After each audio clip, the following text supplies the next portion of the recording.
Hello, my lovely hummingbirds, and welcome back to another episode of Rate It here on POPCulture. On today's episode, we are going to be reviewing the Birds of Prey film, Birds of Prey and the Emancipation of one Harley Quinn. Sorry, and the Fantabulous Emancipation of one Harley Quinn. So, we're going to kick it off with one new Harley Quinn look, because, you know, why not? Now, we are going to be doing something a little different this time around. It's not going to just strictly be a makeup look. We are also going to be doing the review here on YouTube. But if you're just interested in listening to the review, go ahead and click the link in the description for the latest POPCulture episode of the same name. And if not, you can just go ahead and skip forward to the timestamp if you want to keep watching it here on YouTube. Either way, yeah, let's get started with this fantabulous look for today's episode. To kick off today's makeup look, we are going to be using entirely Dumb Blonde Glitter Cosmetics. And to start it off on the right eye, we are going with the Dumb Blonde Glitter Pigment in the shade Laffy Taffy.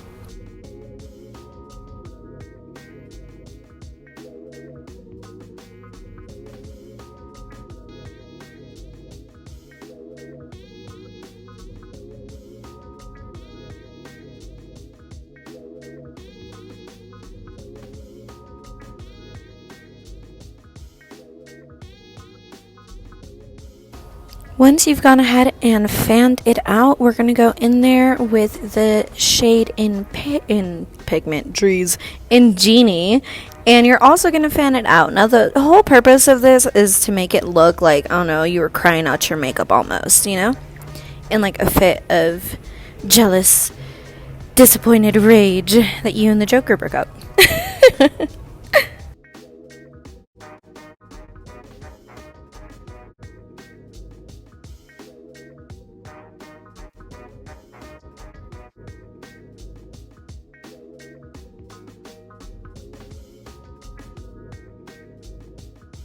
Once you have the staple pink and blue of this Harley Quinn, we're going to go in with that caution tape yellow in the shade Fluttershy in order to like kind of mimic, you know, her little caution tape jacket that she had on, but also, you know, because she's a dangerous woman.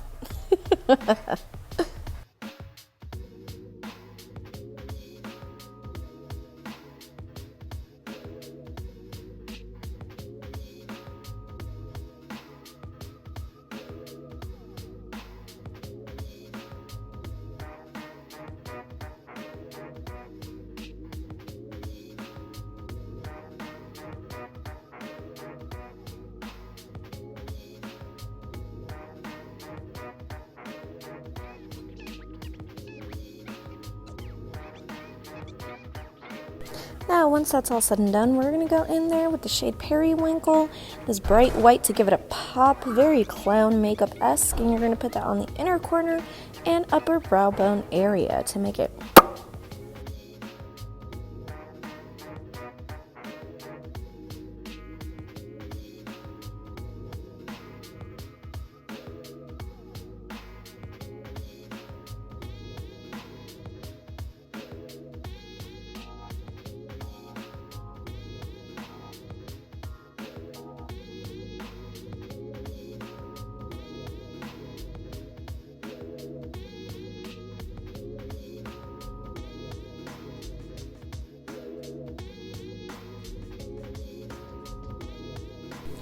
Now, once you've gone ahead and applied that, we're going to go in with the shade Esmeralda, and you're going to do like 5 or 6 little dots on each eyelid above your crease in order just to give that little extra pop of color, but also that whole Harley Quinn isn't really over Mr. J ever. It's like he's like a tick she can't get rid of or something.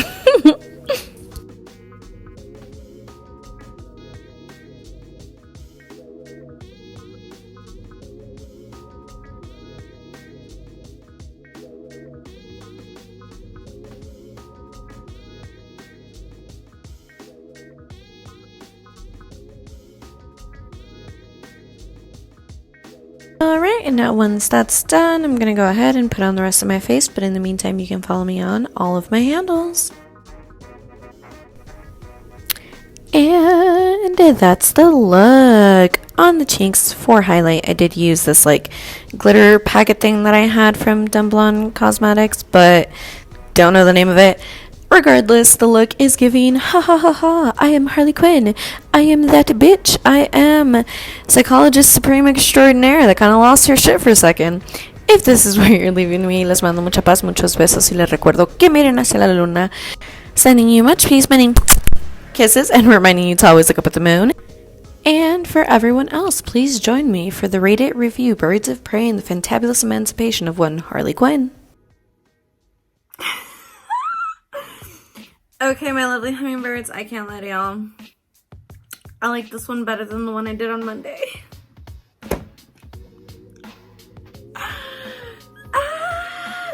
I look so good! Oh my god.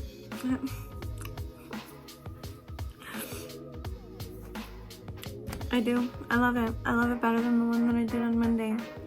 Tragic, really. I'm gonna grab my coffee and then we'll be right back with the rating of Birds of Prey and the Fantabulous Emancipation of one Harley Quinn. I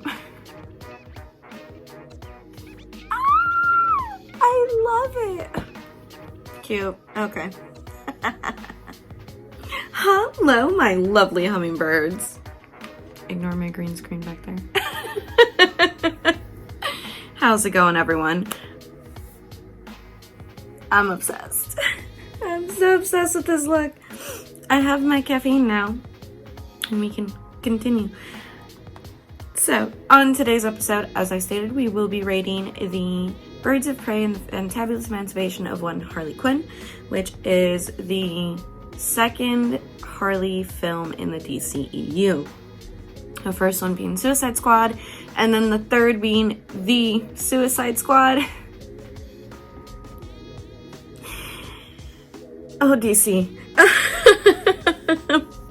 But before we get into all of that, we are going to go into a bit of a background history of who is Harley Quinn. Now, while I did go over it on Monday's episode a little bit, we're going to go a little bit more detailed, a little more in depth of this character. So, as I've previously stated, Harley Quinn is born July 20th. Almost said my own fucking birthday, Jesus. She was born July 20th, 1990. Damn, Harley, almost 33. I don't know how I feel about any of this right now. She was written as a one-off character for the Batman animated series, and her first appearance was on September 11th, 1992. She was created by Paul Dini and Bruce Timm. Juice.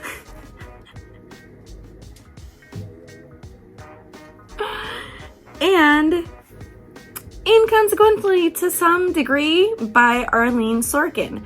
So she is an incredible actress that was very active in the 90s, especially a comedian.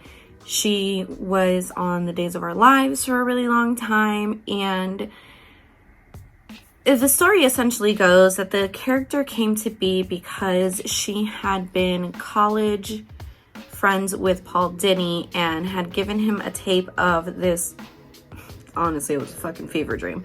It was a dream sequence on The Days of Our Lives, and in the clip, her character Calliope portrays a court jester that goes to save the Princess Eve and all this shit in the story that, like, Mr. Sheffield, because he was in The Days of Our Lives.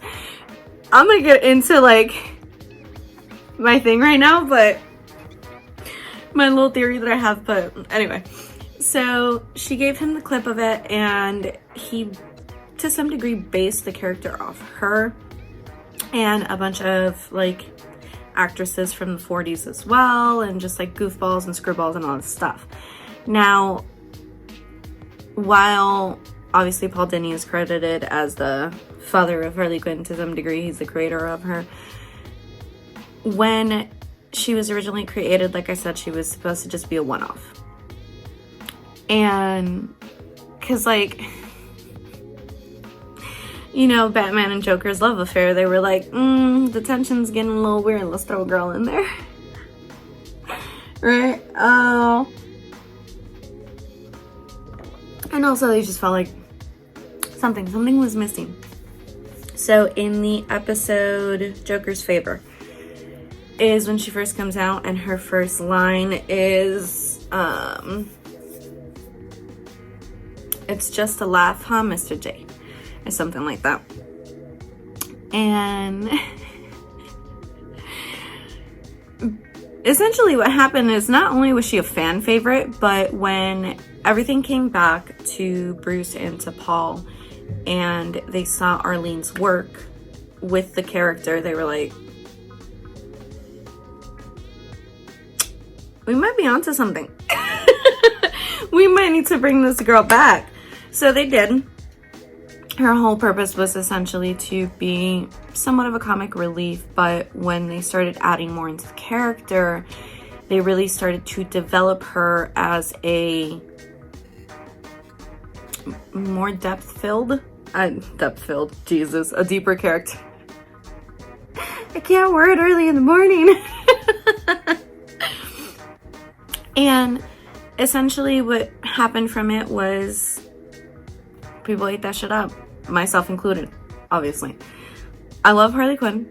She was one of my first cosplays. She's one of my favorite cosplays. I can't even say my first because I was really sitting here thinking, and I was like, she wasn't actually my first. I don't know how I bamboozled myself into that. But one of my first. And my first was very basic. It was Ramona Flowers.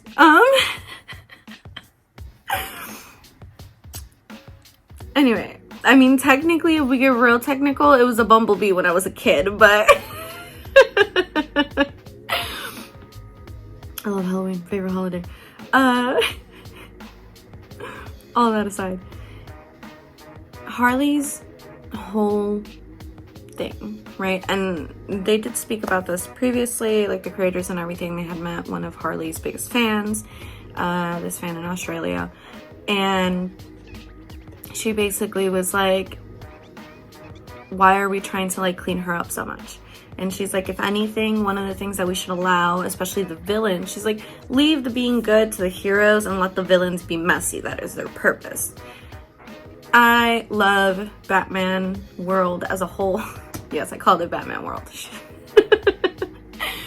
Because, and I'm pretty sure I've stated this before in my other, like in the Catwoman or the Poison Ivy video, but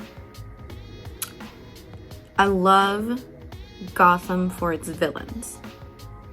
I love Batman for its villains.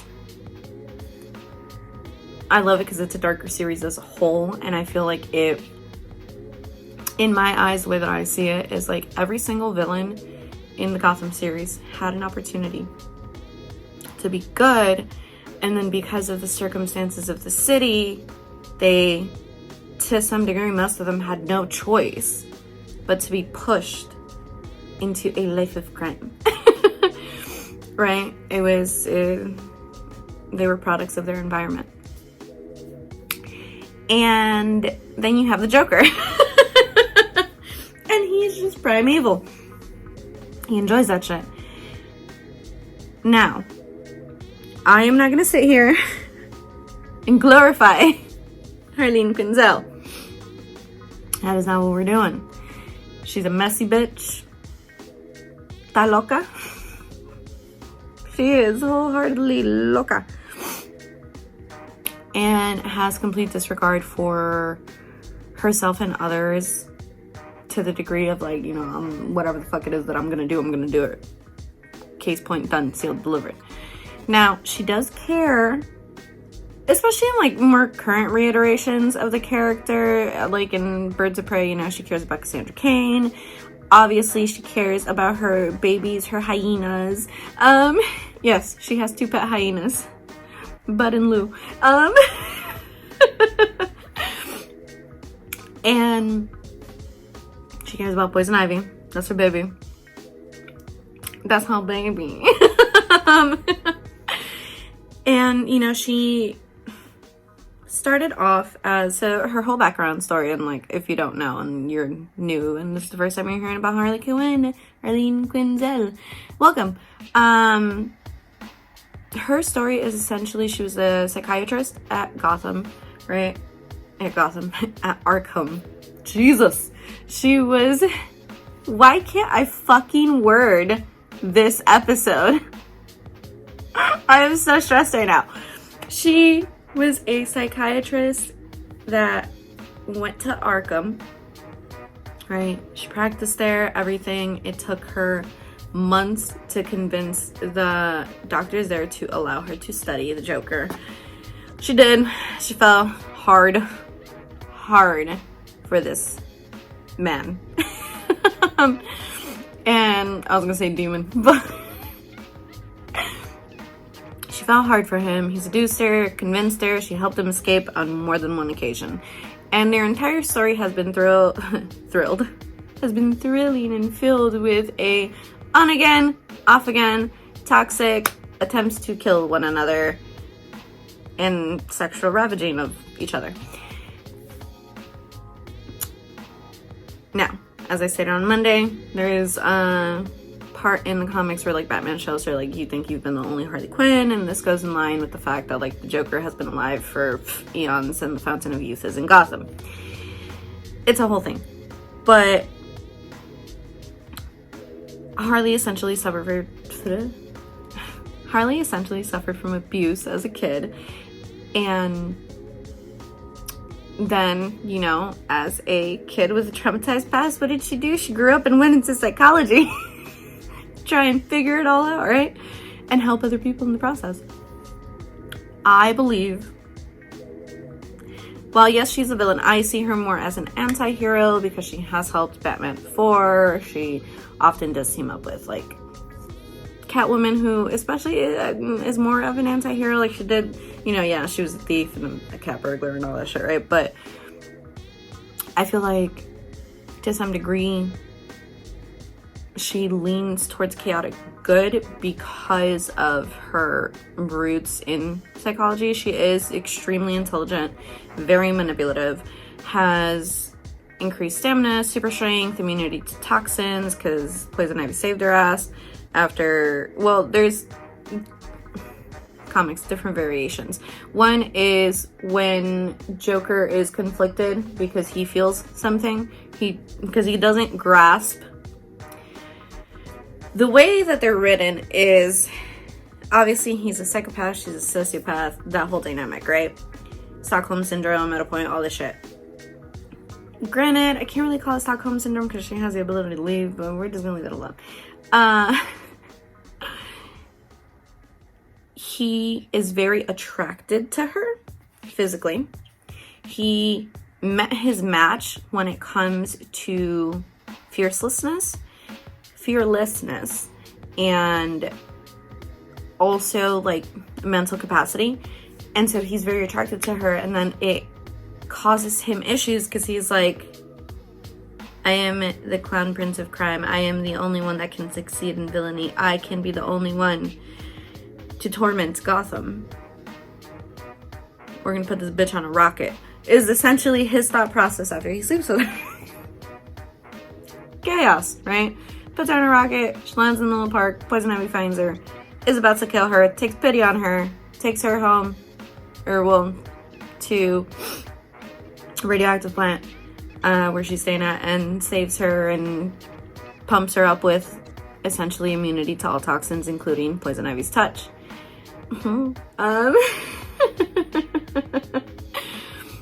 And in another one, it's like Poison Ivy rescues her after her and Joker jump into the vat of acid together, and he basically just leaves her there. He's like, stupid bitch, bye, right? For all my loves out there, Harley and Joker are not a couple to aspire to be. Just say that. They're not. But across the years, she has grown to so much popularity and like in the hearts of so many people because she essentially was one of the characters that helped touch on very difficult subjects like other characters had not before, particularly those pertaining to women. So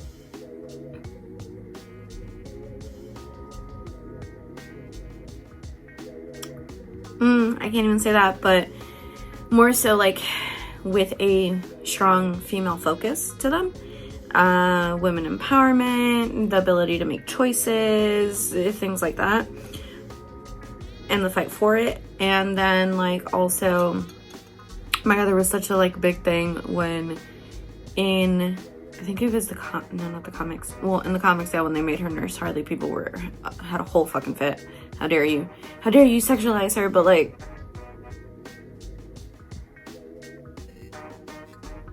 she's a sexy bitch. I don't know. And then also in the video games, because they put her in like micro mini everything, right? And people were upset, but then it was also like, would she really give a fuck enough to not wear that? Would she give a fuck enough to wear that? Like, you know, it's like, she really don't give a fuck. So, are you really, like, would it really be seen as anything to her? Probably not.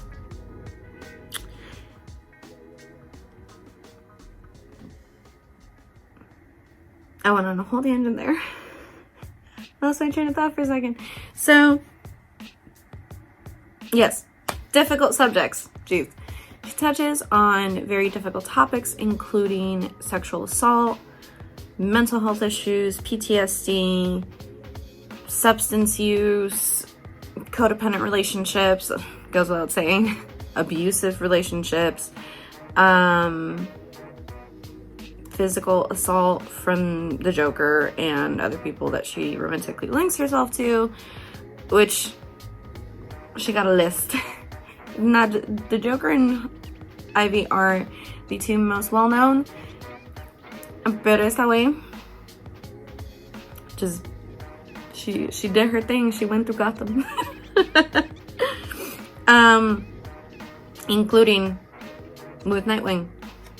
And you know, this is why I said she's not a role model, because she did that very much so without man's permission, which is not okay. So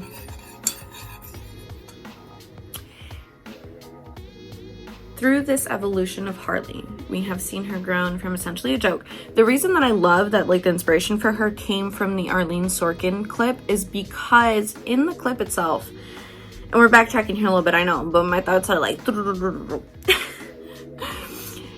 in the clip itself, she tells the king, the queen, and the prince, hey, I have an idea, because she can't make them fucking laugh, because they're like, well, Princess Eve is not here. The only way we can smile again is with her safe return. And she's like, well, I have an idea. How about I save them? And they laugh at her and they take her as a joke. And so then she goes with the fucking knights or whatever, and they go and they save and they rescue the princess, and it's this whole thing. And then the wife, Mr. Sheffield, the wife interjects. And she's like, what? The women are just sitting there screaming, pleading for mercy while they're being rescued? And he's like, no, you're absolutely right. And then she screams and she's like, come on, fair ladies, let's be butch. And then they like start helping the knights take down the dudes, right? That had them captured. And essentially ends that way. They leave. The entrance scene, she comes in roller skating, which I think is so adorable, because Harley, after the breakup and everything, she starts doing all this shit. She goes into like roller derby. So you know, all very, very intertwined. I do think that like Arlene Sorkin emulated that very well into the character herself, and as they built her up, that is a very recurring theme where like she's essentially very underestimated and taken as a joke pretty much throughout all of everything, because well, she doesn't really think everything through. She's very intelligent, has been compared to genius level intelligence, but when she's in a pinch, or if she has emotional overstimulation, or like, you know, she's she has tunnel vision. Thought process, not there. Out the fucking way. Gone. So she's very chaotic, but she's also very merciless, which is why in Birds of Prey, she has so many enemies. So I love the movie. I love the casting, right? Which Ramona Flowers is in there. So fucking funny. The movie is very quirky. It's very colorful. It's very jestful, if you will. And it feels like, to me, a giant attempt at an overall comic relief, which would go very well with the fact that, like, that's essentially how who the fuck is Carl? That is essentially how Harley was created originally to be. But I like darker Batman more than the comedy aspect of it, because, like, I feel like DC really screwed the pooch. They tried to do what Marvel did to some degree of, like, you know, you have these films and everything and they have their moments of, like, comedy in them. And I guess I'm dying on this hill. I don't know how you guys see it, but I don't think Batman has the space to do that, or DC has really the space to, like, have so much comic relief, because they are very gritty comics to begin with, very dark comics to begin with,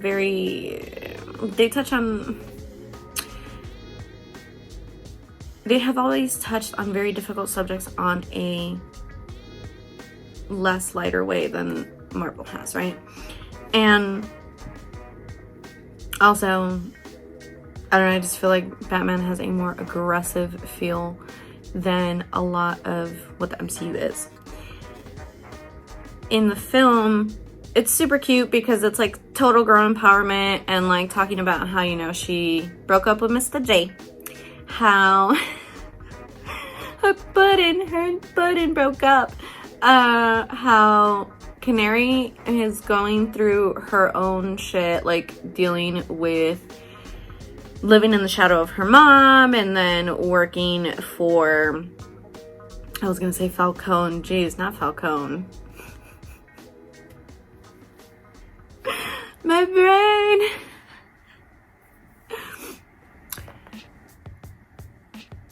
You know, my mind just went poof. For Ewan McGregor for the Black Mask. And which that whole character dynamic with him and his henchmen, they were fucking, let's just be real, they were getting down and dirty. And that's why the henchman didn't like Black Canary, because he's like, she's gonna swoop in and take my man, right?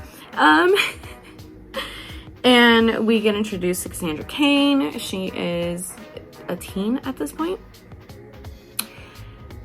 And then, you know, you have the police officer, who's played by Rosie Perez, and she is also, like, on this thing of she's essentially drowning in alcohol, trying to make all these cases as detective. Her partner's fucked her over. You know, it's a whole thing. She's, like, also trying to rebrand herself to some degree. And then you have Ramona Flowers, who is the huntress here. And there's, like, this whole thing throughout the movie where she's like, do you know what they called me? And everyone's like, crossbow killer, crossbow killer, crossbow killer. And she's like, the huntress. I'm like, that is so cute. I love it. No. Whole synopsis of the film. So, total spoiler alerts. If you haven't seen it yet, my bad. The whole thing that happens, this picks up after her and Joker break up. So we last left her in Suicide Squad, right? Where Mr. J comes in and she's like having her little coffee and she got her little chonguitos in her cell and she's like, what the hell? He blows it up. You know, they escape, all that shit.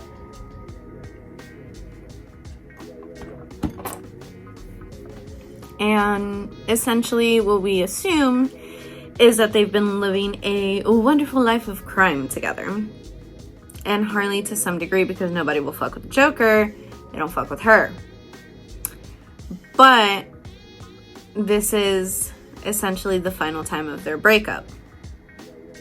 And she makes a statement. She blows up the toxic waste plant and basically just announces to the world,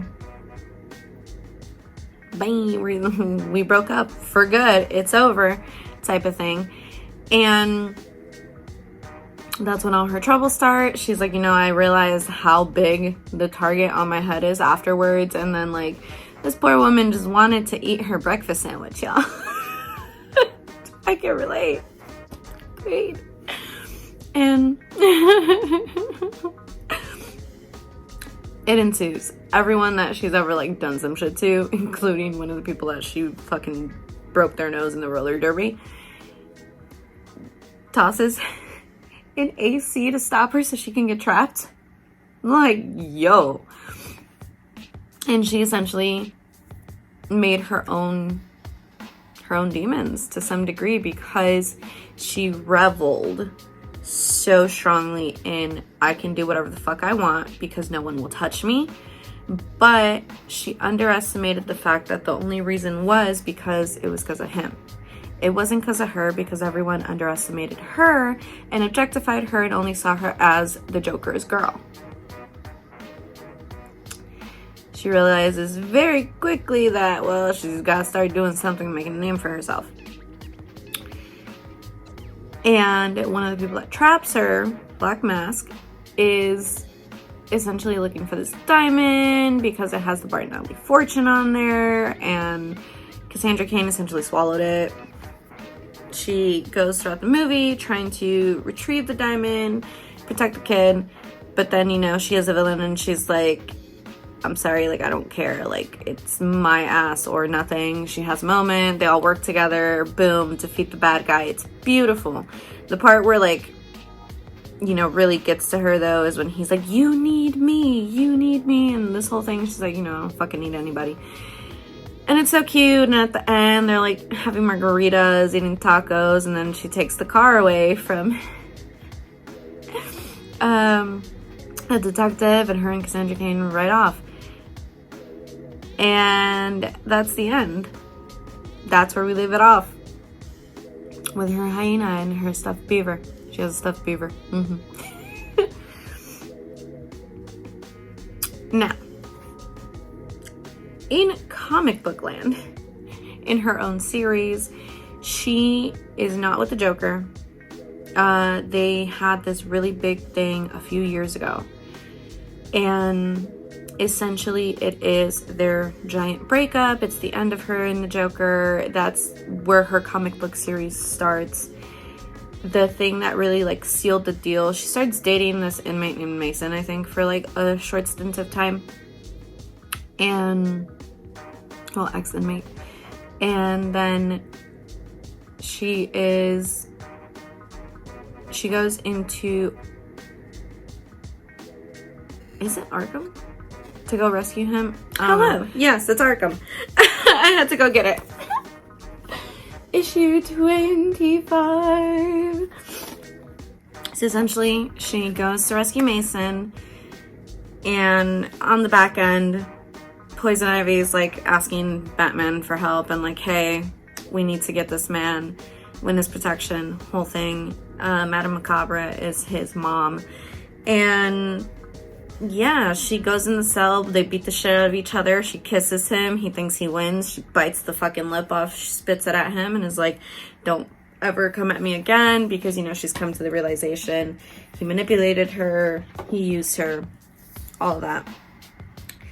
And it's a very like, wow, congrats, she did it. But even in the 2016 DC panel, one of the people that helped create the comic, Chad Harden, discusses how, you know, his ghost is kind of always there though. Like, even though, yes, she is away from him and over him and all that good shit, to some degree she can't hold a serious relationship, and then like in the beginning of the issue she's like fucking around with Poison Ivy, and they have their little constant thing too. I'm really trying to put it back in here. Wait, I could just take this out. Jesus Christ. I make things difficult for myself, apparently. But he even discusses how, like, she doesn't really think things through all the way, and it's a whole thing and a half. Cool. Put the comic back. I have a signed one that was given to me. Sorry. That was such a sharp screech. So I went to the DC Villains panel at C2E2 back in 2016 as the comic was coming out, and I already had one of them. But, well, this comic, but I'm getting ahead of myself. So I have like 2 copies, but this one was essentially a gift. The panel was, you know, the creators and everything, and they were like, okay, can all the Harley Quinns in the room please stand up, because there was like 300 something Quinns at the convention that day. And then I am in like full Arkham wear, and I like stand up and extra as fuck, as you know, as I should be. I was in character, and I was the only Harley in the room. And when I tell y'all, I damn near shit myself. Oh my god, I'm tearing up right now. I was so happy. I almost didn't go to the panel. It was a nah, fuck this, I'm going type of attitude that I had for it. And they handed it off to me. They were like, here you go, put it. I'm pretty sure I pterodactyl screeched. I don't even know. It's like, it was such a moment. I literally have goosebumps right now. But amazing. I'm crying. Oh my god. So, my geeking out of the way. So, in the film series, currently in comics, like, I don't know, Joker had a baby,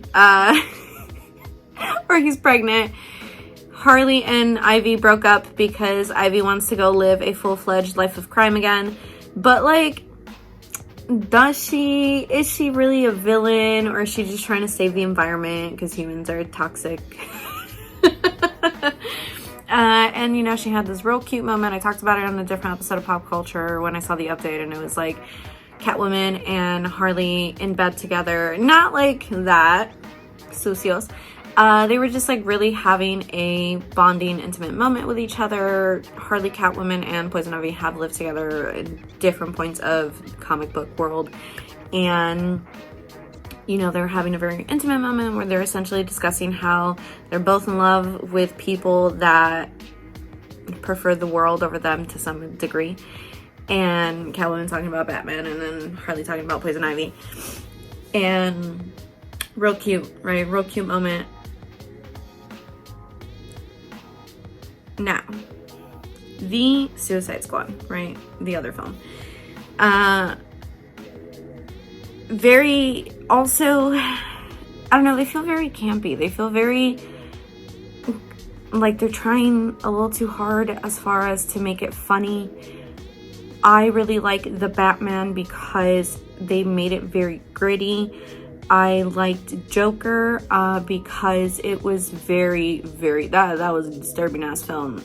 10 out of 10.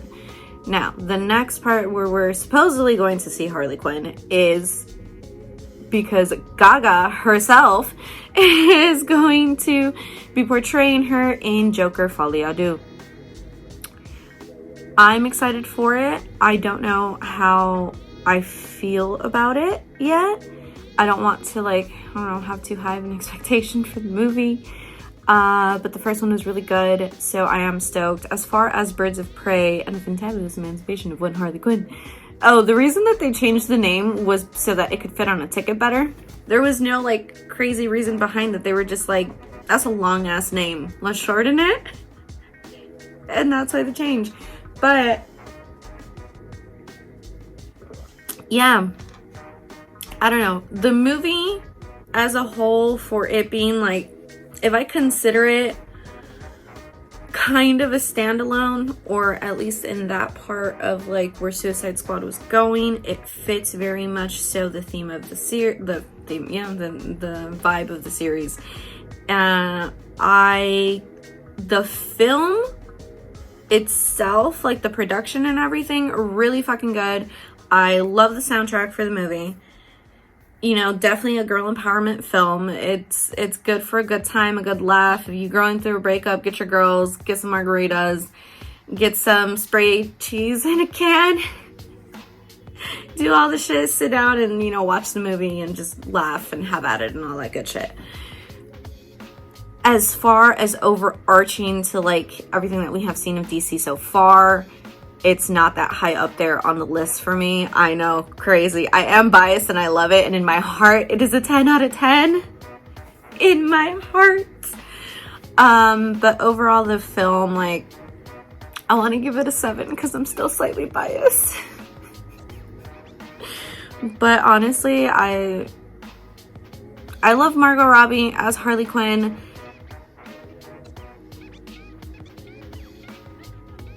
You know, she did the character justice as far as like the way that she is, very quirky, very all that stuff, and she is very gritty herself. And in this film especially, you do see the like don't give a fuck attitude, which is why I want to give it a 7 out of 10, leaning more towards 6. But it's a good film. If you guys get a chance to watch it, go ahead and watch it. Overall, I think that this is not the last we've seen of Harley Quinn. So the most sought out character for DC besides Batman and Joker is Harley. They are all neck and neck right there when it comes to action figures, when it comes to like costumes, when it comes to products that like DC pulls out with. So I think she's a fan favorite for many reasons, especially because of the depth of the character and everything that she dives into. So many people that have been in toxic relationships relating so much to the character because they're like, yo, like, that's me. Obviously, hopefully not to the exaggerated level that are her and Joker. But I think she's going to be here for a long time. Why did my knuckles just crack? Lord, the offense. I think she's going to be here for a long time coming, and I'm excited to see where Harley Quinn goes next. That's it for me. I'm gonna go take this makeup off, and I will catch you on the next one. I love you, my lovely hummingbirds.